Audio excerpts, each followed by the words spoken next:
Welcome to the FMCG Guys podcast. We're here live in Dubai. Very exciting time of the year. We've had a great January, having been to CES in Vegas, NRF in New York, UAE in Abu Dhabi first for Shop Top Lux, which was very interesting, by the way.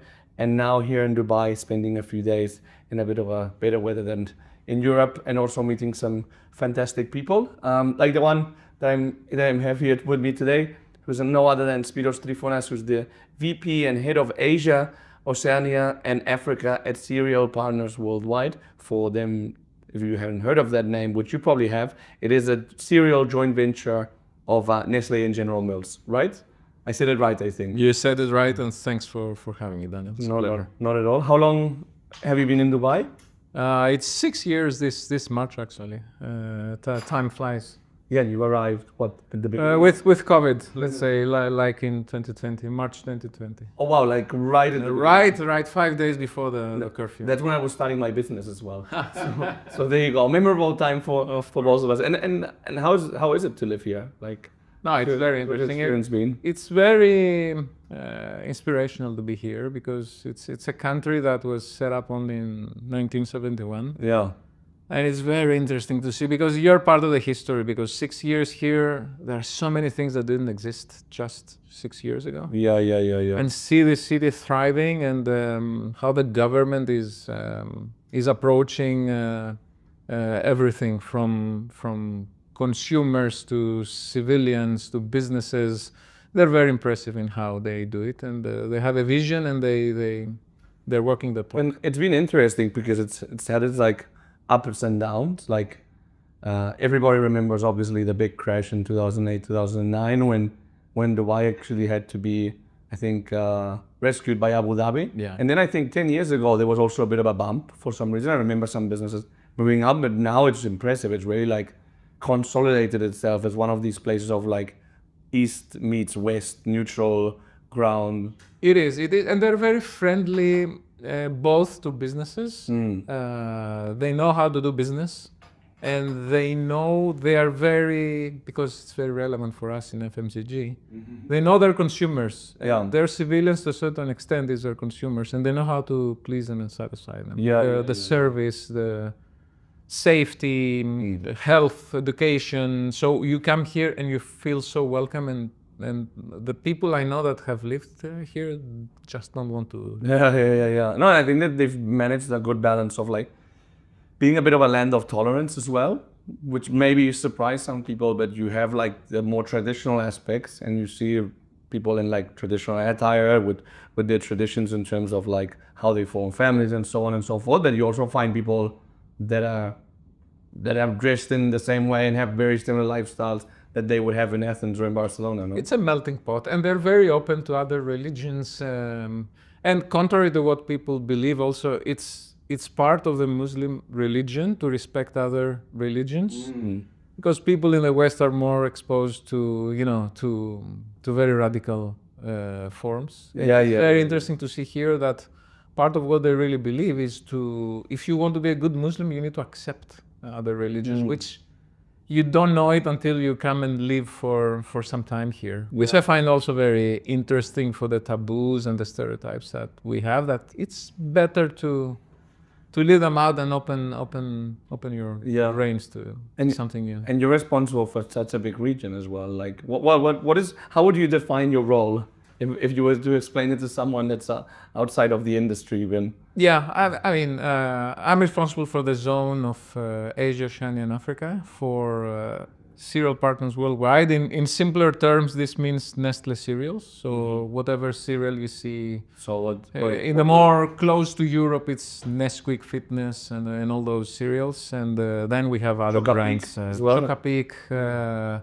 And then as you go to Asia, we have other brands like Coco Crunch, like Uncle Toby's Oats in Australia, etc., etc. It's a very big assortment. And I'm managing the whole thing. So end-to-end, finance, sales, marketing, everything across all those markets. How often are you on the road? 1 or 2 weeks a month. It depends on the month. Some months where things need to be done at the headquarters, I'm traveling only once. Yeah. But the trips are long. So to go to Australia, I'm going there next week. It takes you a week to go to visit the headquarters, go to the factory, travel back and forth. You need a whole week to It's do this. what 15 hours? Yeah, 14 hours from here. Yeah.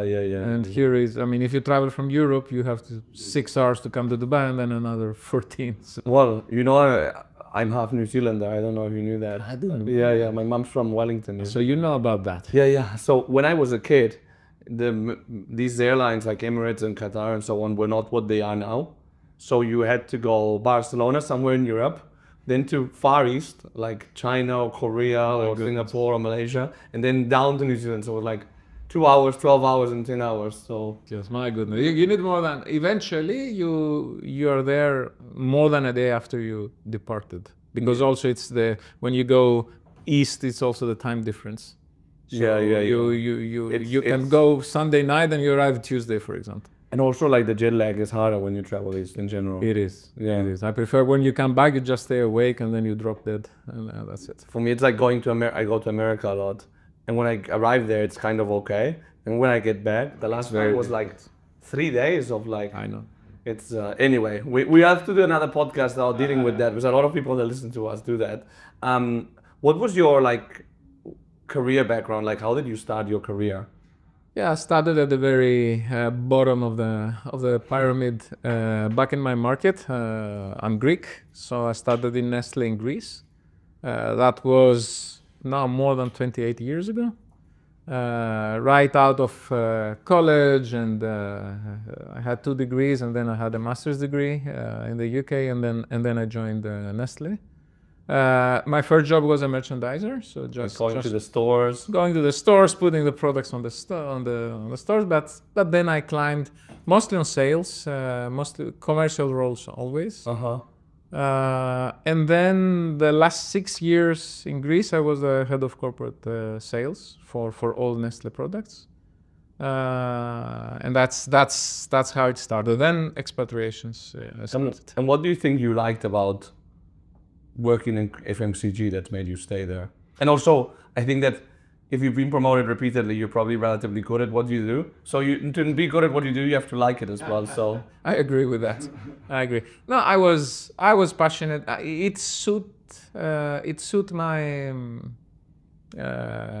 I like being active all the time. Mm-hmm. You cannot be bored in the FMCG business, especially in such a large group where you have so many different categories. I mean, we are selling from waters to pet food to coffee to confectionery, cereals. All those are different, have very different stories behind them, very different ways to approach consumers. So with all this, you can never be bored. Yeah. And I guess the other part is why I chose sales. That was a bit more strategic at the time because I had 2 degrees, one in communications, one in management, and then a master's degree in international marketing management. So the normal thing to do is follow what most would do with the degrees to go to marketing. But I think I spotted out correctly at that time that you could have a competitive advantage because back then still sales were for the ones that didn't have all this. And I think I chose correctly because one is it brought a balance to me between what I had studied and where I was exposed to my capabilities and understanding consumers and all that. But I was also more hands-on. And also it gave me an advantage because I could climb the ladder because more quickly. You had a better back studies and for intellectual formation background than that's right. A lot of your peers. That's back at that time it was just starting to sales to be more appreciated and understand that you would benefit from having such people when you talk to big customers, but it was early days still. And do you think that there's still an element of that of yourself when you started and you were really carrying the bag now that you're doing a regional general management role? It's very useful because usually still, I mean, you do have now more and more people, even CEOs within our network in Nestlé have started from sales, but it gives you a better, a more holistic understanding, because you need to understand the trade plans, you need to understand the complications with the customers if you want to be good at your job. And for me now, it's easier to manage both the consumer side, the campaigns that we do, how we address the consumers, and also the other part of the commercial end. Yeah. And then I had to learn in this role other things, such as understand R&D, understand factories, and other stuff that I was not so much exposed to. Yeah, which is fascinating as well. It is. And a big learning curve, I'm sure. Of course. Out of curiosity, because how in your career, obviously you've always been at Nestlé, which is interesting, but I'm sure there's been points where you've had to take a certain element of risk as well. Like, I don't know, being bold and doing something different, or saying there was a problem. I don't know if there's a point in your career where you felt like you took a risk. Yeah, I mean, even stepping out, I had a big role in Greece, stepping out, and then the joint venture found me, which is not leaving Nestlé, but half leaving Nestlé, because, my boss now is a General Mills person, our current CEO. She used to be president of snacks in General Mills. And so I'm exposed to a different reality. Yeah.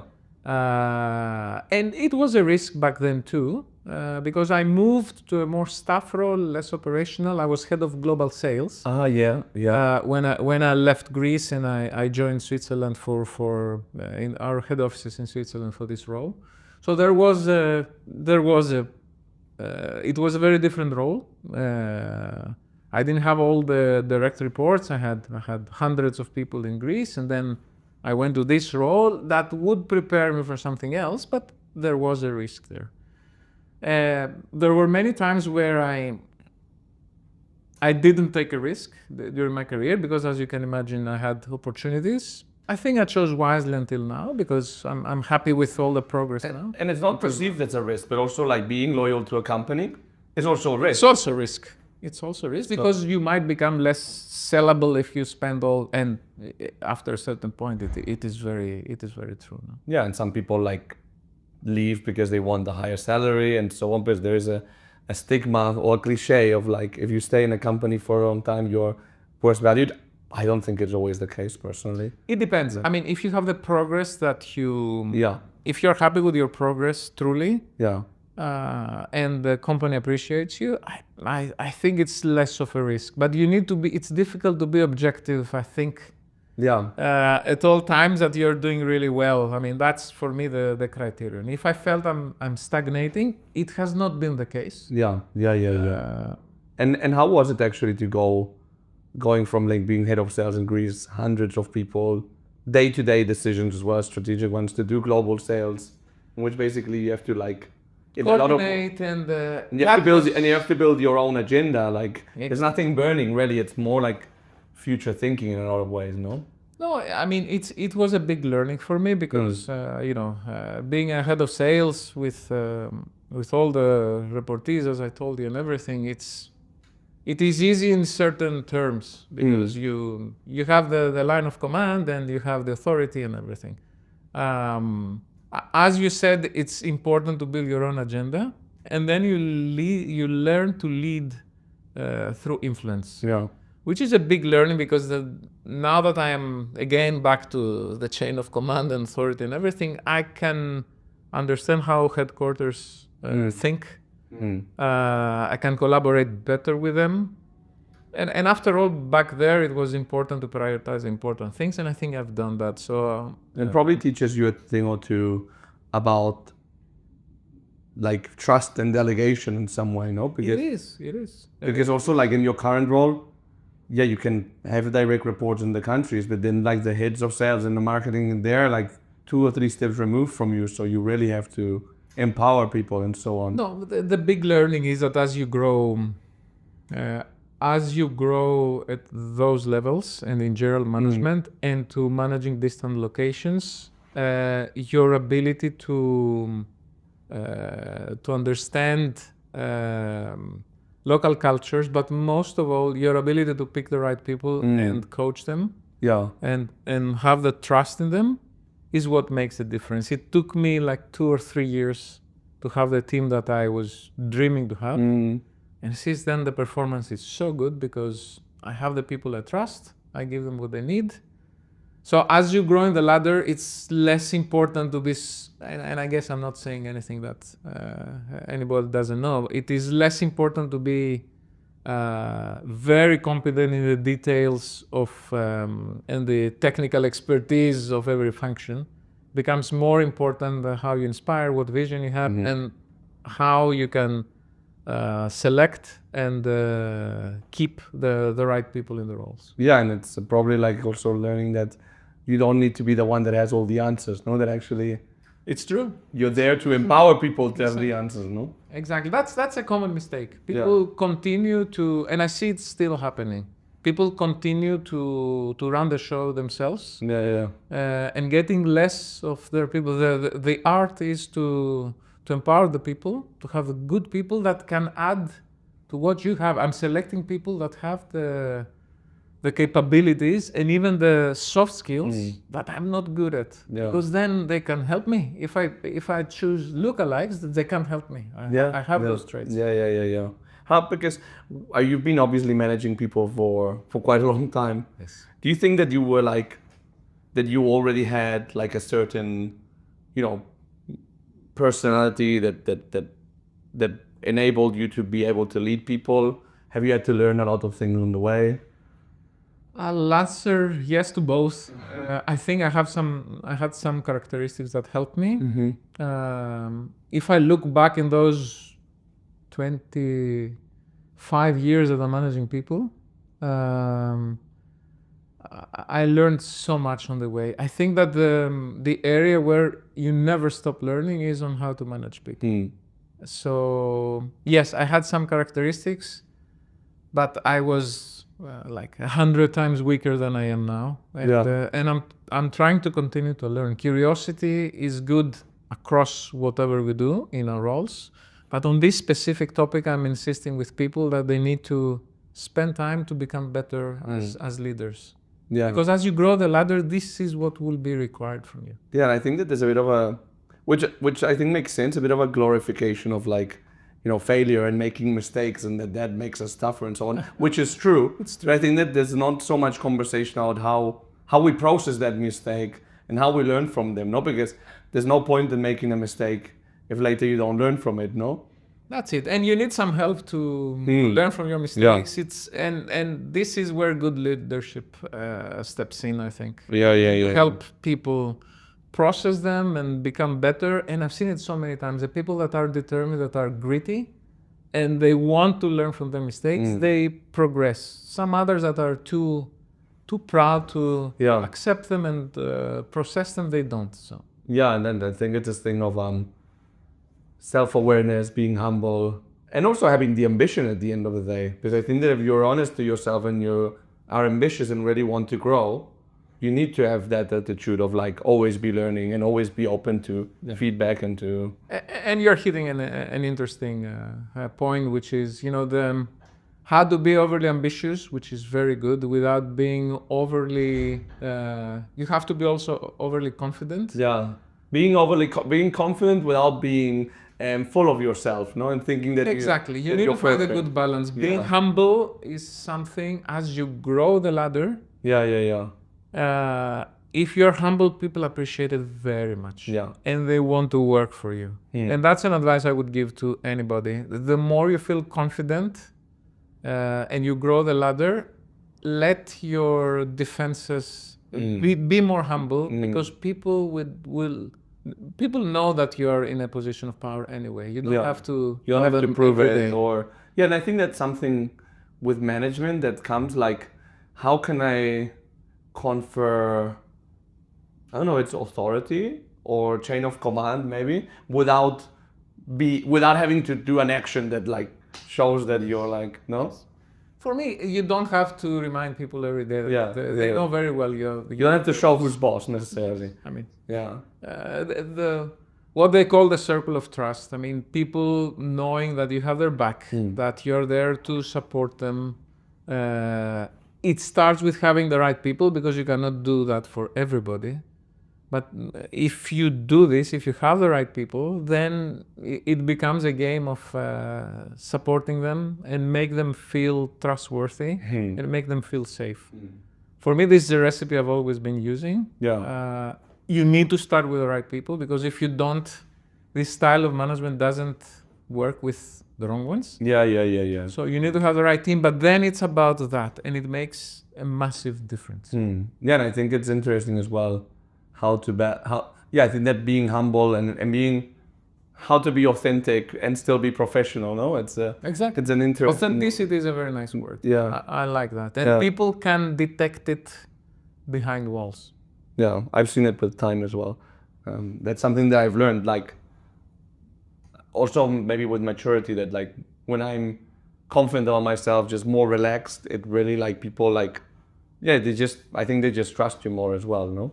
Yeah, that's true. That's true. They can tell. Yeah. We were talking before briefly about like a bit of like balancing work, which is very demanding, but still having other interests. What's been your formula there?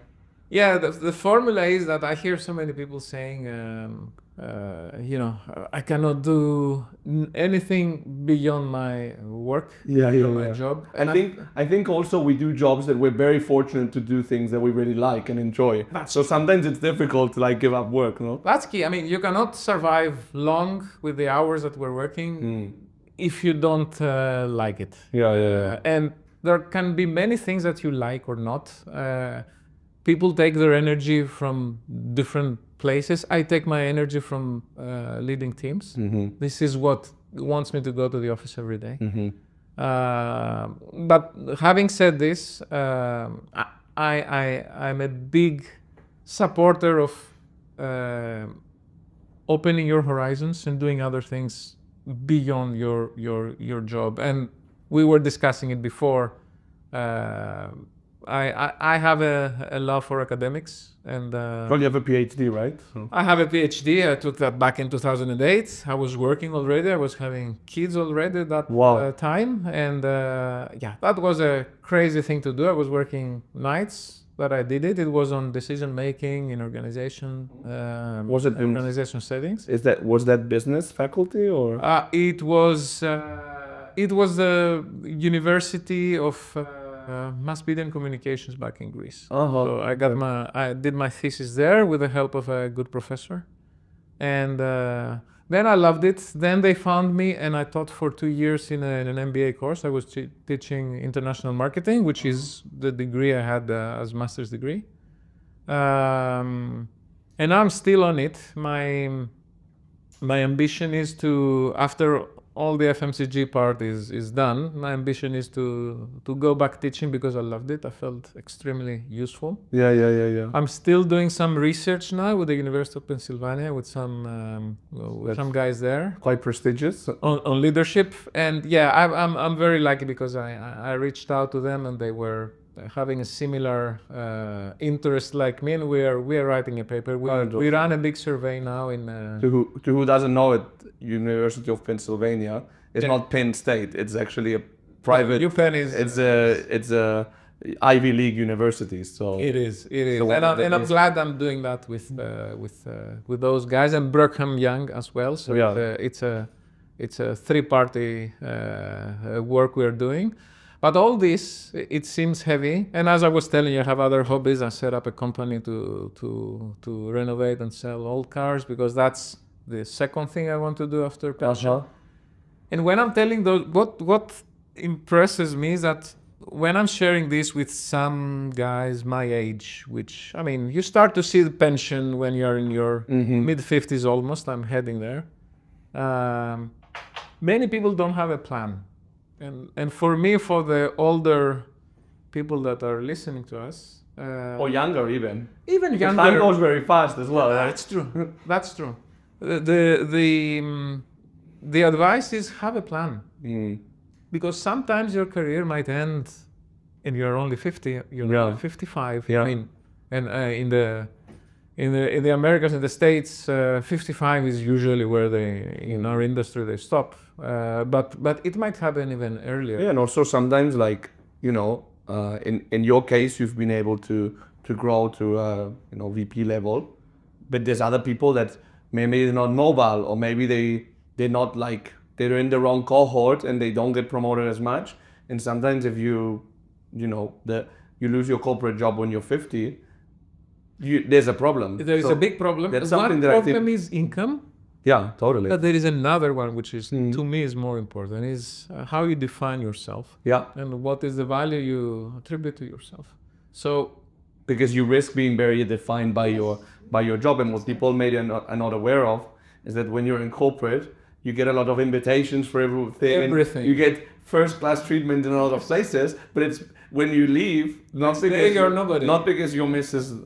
Daisy Smith or John whatever, you'll get like the same treatment. Then what defines you then? Yes, but it's exactly that. And my advice is to be curious also beyond work, and have a plan, because and manage it in parallel. Because that it might happen by accident, but with life expectancy also growing, and you can live up to 90 and 100. If you're out at 55, 60, you'd better do something else. No? So and also to that point, I mean, the world is also evolving every time quicker. So there's no guarantee that people will be able to have a career like yours, for example. Maybe some people will, but it's, I think that the level of fluctuation and uncertainty.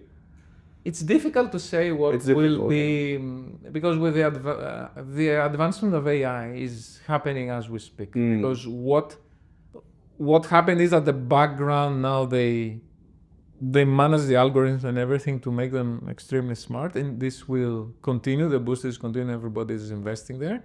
How exactly the adoption rates now, especially in companies, is very small. But nobody can guarantee that even a VP job will not. We cannot say.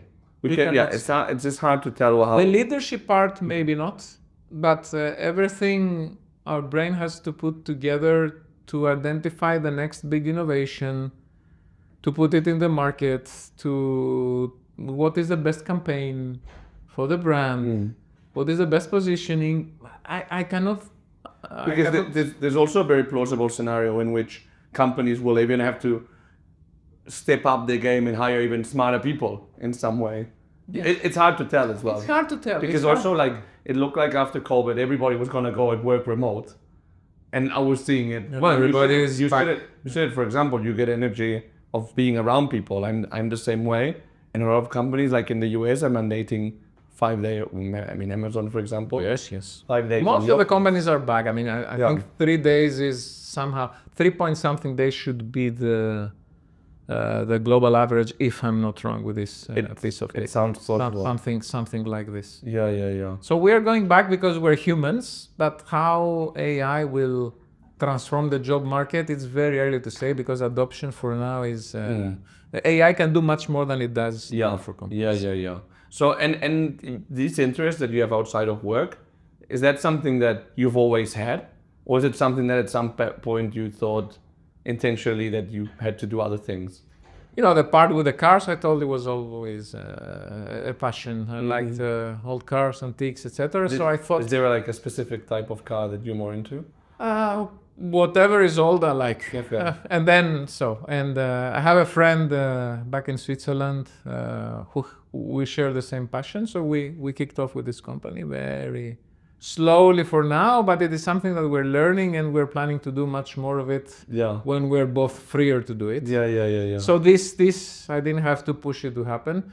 The academics part, it started because I wanted to have this PhD. Then I realized that, the industry respects a lot academics and vice versa. So there is an interesting linkage there. Yeah. And I discovered that I like a lot the teaching part.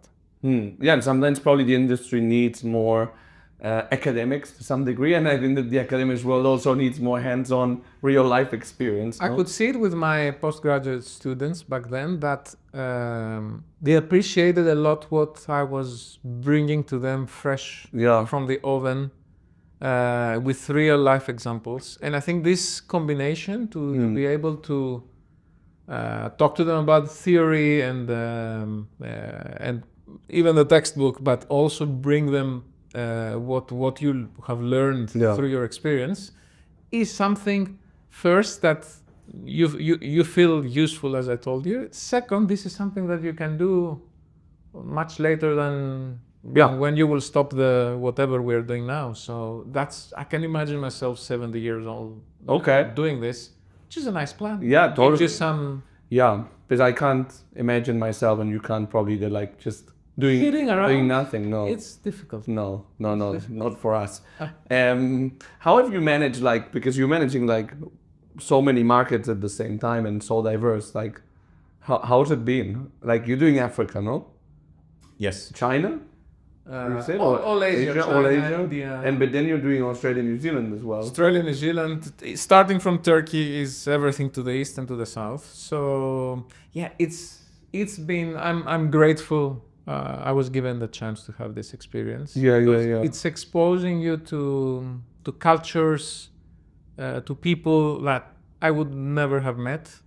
And as I was telling you before, we were discussing the Muslim culture and religion and everything.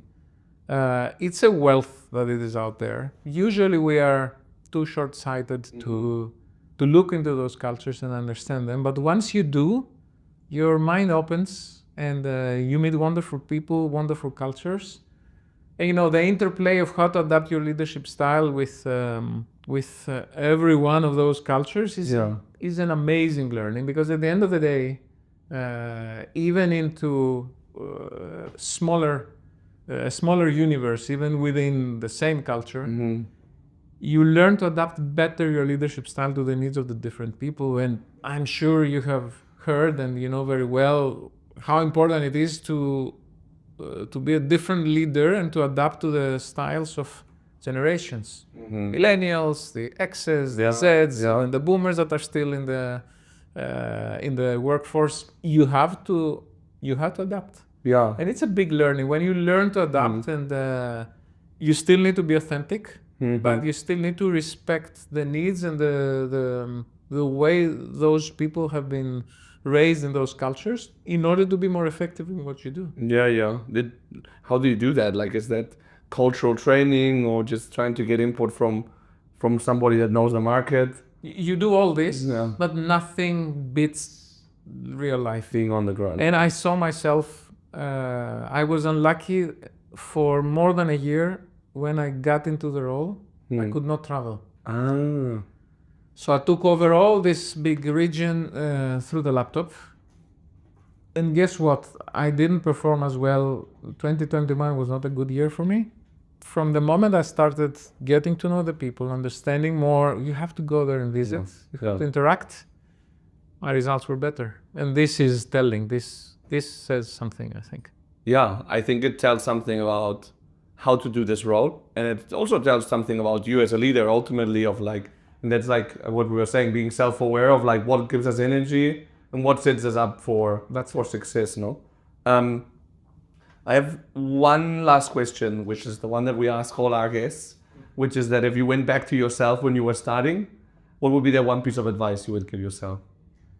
I would say be even more open to what I was telling you just now, how you open your mind. Yeah. If I look at my younger self, I didn't have the open mind that I have now.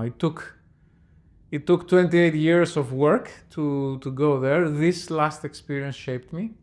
But I would have pushed myself to be even more open to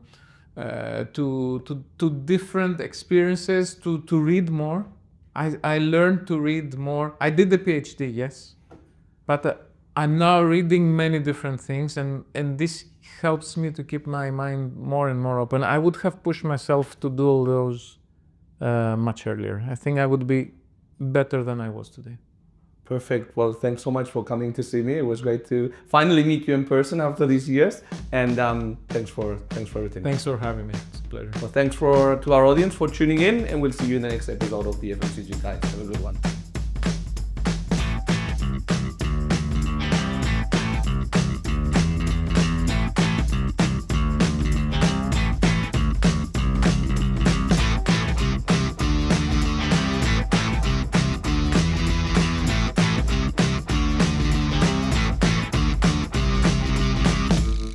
content in this podcast episode is provided for general informational purposes only. By listening to our episode, you understand that no information contained in this episode should be construed as advice from Dwyer Partners SL, doing business as the FMCG guys, or the individual author, host, or guests, nor is it intended to be a substitute for research on any subject matter. Reference to any specific product or entity does not constitute an endorsement or recommendation by Dwyer Partners SL. The views expressed by guests are their own, and their appearance on the program does not imply an endorsement of them or any entity they represent. Dwyer Partners SL expressly disclaims any and all liability or responsibility for any direct, indirect, incidental, special, consequential, or other damages arising out of any individual's use of, reference to, or inability to use this podcast or the information we presented in this podcast.